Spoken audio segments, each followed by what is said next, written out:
Est-ce que le développement de robots intelligents ne risque pas de nous rendre, nous, humains, plus bêtes?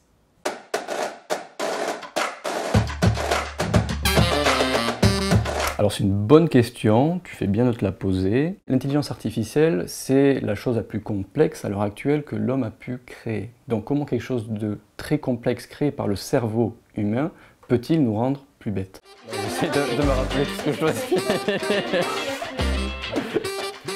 Si tu compares le cerveau humain et ce qu'on pourrait appeler le cerveau d'un robot, ce ne sont pas du tout les mêmes matériaux. D'un côté, tu vas avoir le neurone, et de l'autre côté, tu vas avoir par exemple du silicium, du sélénium. Le courant électrique dans ces matériaux va beaucoup plus vite que chez l'homme. De plus, toi, quand tu étudies par exemple, tu vas te concentrer, te focaliser pendant une vingtaine de minutes, on va dire. Tandis que le robot, lui, il n'a pas besoin de repos. Du moment que ses piles fonctionnent, il va pouvoir continuer à travailler, ce qui fait qu'il peut nous battre. Sur l'homme, sur l'humanité, il n'y a toujours pas de consensus sur ce qu'est l'intelligence. Ce qui fonctionne beaucoup, c'est la partie physique, c'est-à-dire l'utilisation d'ordinateurs très puissants.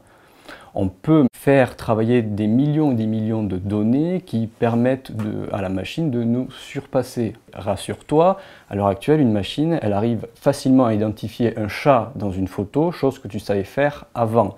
De plus, elle l'identifie dans une image numérique qui est donc plus adaptée à elle qu'à toi. À l'heure actuelle, un robot n'a toujours pas inventé un parfum particulier ou une recette de cuisine quelconque. L'être humain, depuis toujours, s'adapte à son environnement. C'est ce qui fait notre propriété, notre capacité. On parle de capacité d'adaptation.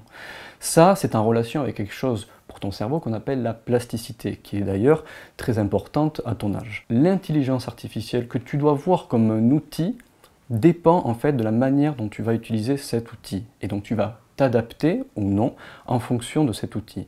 Il ne va pas forcément te rendre plus bête, il peut te rendre meilleur même.